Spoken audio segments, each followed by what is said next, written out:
Bueno, nuestro asesor, nuestro experto Alberto Chan, al que damos nuevamente la bienvenida. ¿Qué tal te encuentras, Alberto? ¿Estás tenso, como alguno de nuestros contertulios, por este periodo o no? Bueno, a ver, yo creo que la declaración de la renta no creo que le haga gusto a nadie hacerla. Al fin y al cabo, aunque salga a devolver o a pagar, al final es un tema burocrático, además lo decían mucho.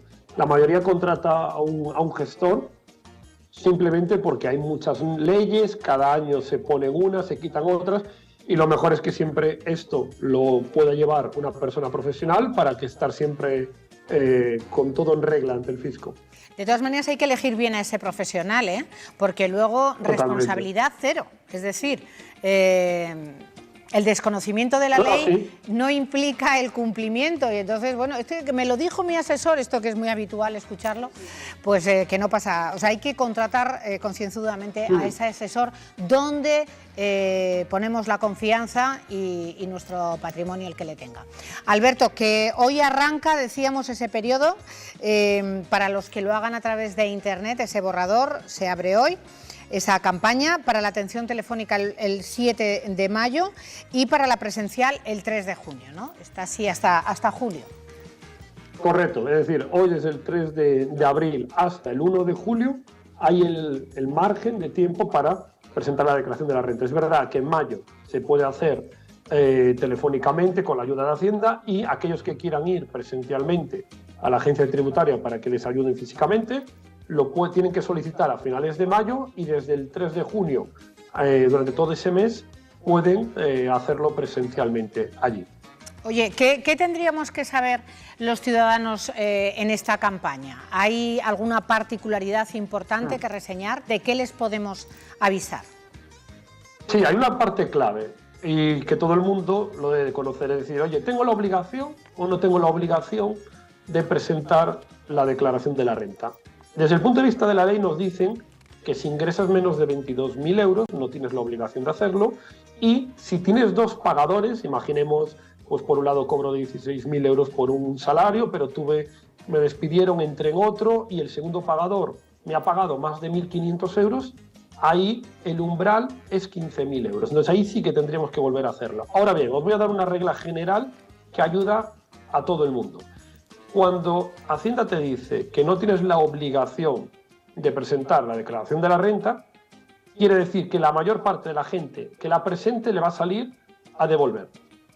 Cuando es obligatorio presentarla es porque la mayor parte de las declaraciones de Hacienda te va a salir a pagar. Esto es como regla general. Entonces, cuando una persona dice, yo como no tengo obligación de hacer la declaración de la renta, mejor porque así no la tengo que hacer, etc. No, cuidado, porque probablemente por las retenciones que nos hacen en el salario, si haces la declaración te salga a devolver. Es que los ciudadanos, Alberto, adelantamos, lo apuntaban también aquí, Paco, correcto, creo que decía, adelantamos lo que luego, si tienen a bien, nos devolverán.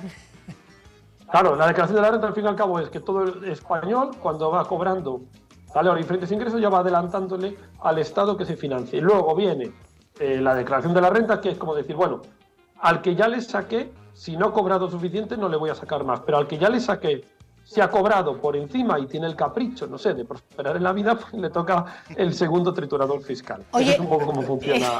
¿Esto pasa solo en España? ¿Spain is different? Digo, en derecho comparado con el resto de países europeos.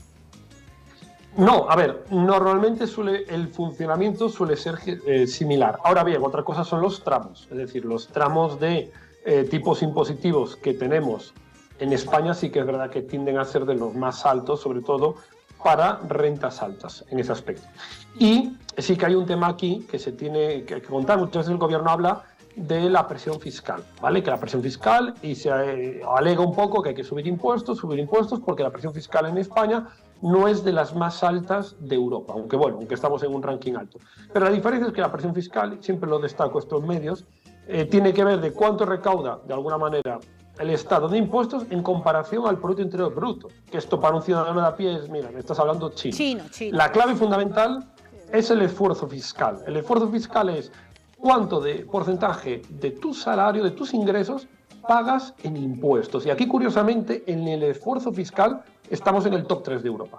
¿Top 3 de Europa? Aquí donde realmente Correcto. Es decir, aquí es donde realmente nos damos cuenta, hablando claro, es decir, cuando una persona ingresa 30.000, o ingresa 40.000 euros, o ingresa 25.000, ¿cuánto se me va en impuestos? Porque no es lo mismo, cuando podemos hablar muchas veces, no, es que los países nórdicos tienen unos ingresos más altos. Sí, pero todo el mundo entiende que los primeros, digamos, 20.000 euros son para vivir.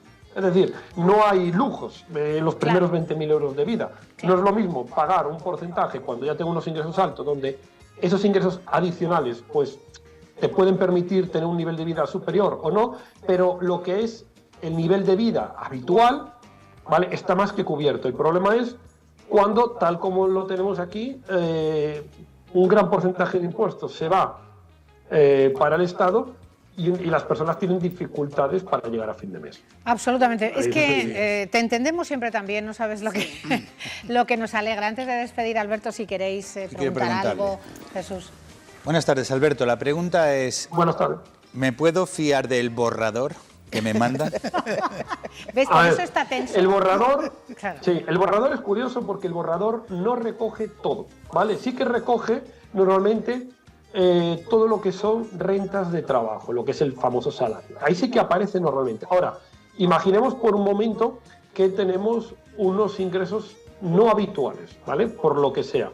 Porque hemos vendido una vivienda, porque hemos vendido unas acciones. Ahí sí que tenemos que tener nosotros, ser conscientes de decir, mira, he vendido unas acciones, he cobrado un dinero, ver si está reflejado. Porque si no está reflejado, es verdad que es cuando tenemos nosotros que aportar esa información. Siempre hay que tenerlo siempre en cuenta. Como os digo, el borrador no os fiéis porque, aunque la mayor parte de los borradores sí que vienen de lo que hemos ingresado, viene todo, muchas veces, sobre todo, como digo, por esos ingresos que no suelen ser muchas veces constantes, pueden que no estén reflejados. Y dentro desde el punto de vista de consejos a la hora de intentar tributar lo justo, no es menos, simplemente lo justo, hay que tener en cuenta que todo el mundo, por ejemplo, que invierte en acciones, si hemos vendido unas acciones que tenemos en beneficios, las acciones se compensan. Es decir, imaginemos que hemos ganado 5.000 euros en unas acciones y al final de cada año tenemos unas acciones que estamos perdiendo 2.000 euros, ¿vale?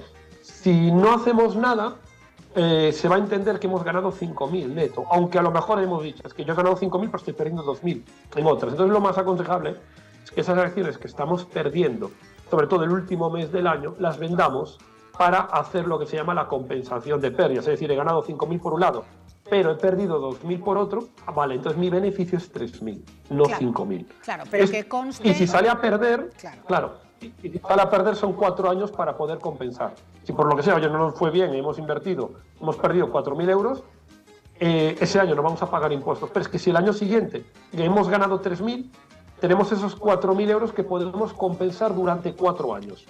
Bueno, están diciendo, anda, mira, claro, no si está, es que... esto solo lo saben los expertos. Ponga usted un chan en su vida, ponga un chan en su vida. Para ya terminar, porque tenemos que hablar de más temas, aunque este es crucial, la declaración de la renta, Alberto. Y como no somos valencianos, ni vivimos en la Comunidad Valenciana, no tendremos deducciones fiscales, por ejemplo, por la salud bucodental.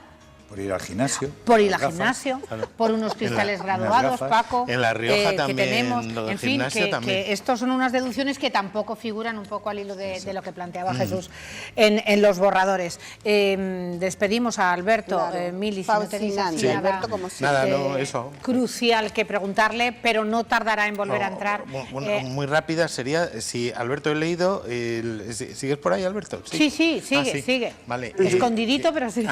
Que no te veía. He leído que desde que este gobierno existe, desde que Pedro Sánchez está en el gobierno, se han incrementado 69 impuestos, aparte de cosas que se han inventado o que se van a inventar a partir de ahora, como la solidaridad con las pensiones y todo esto. ¿Esto es cierto o es propaganda?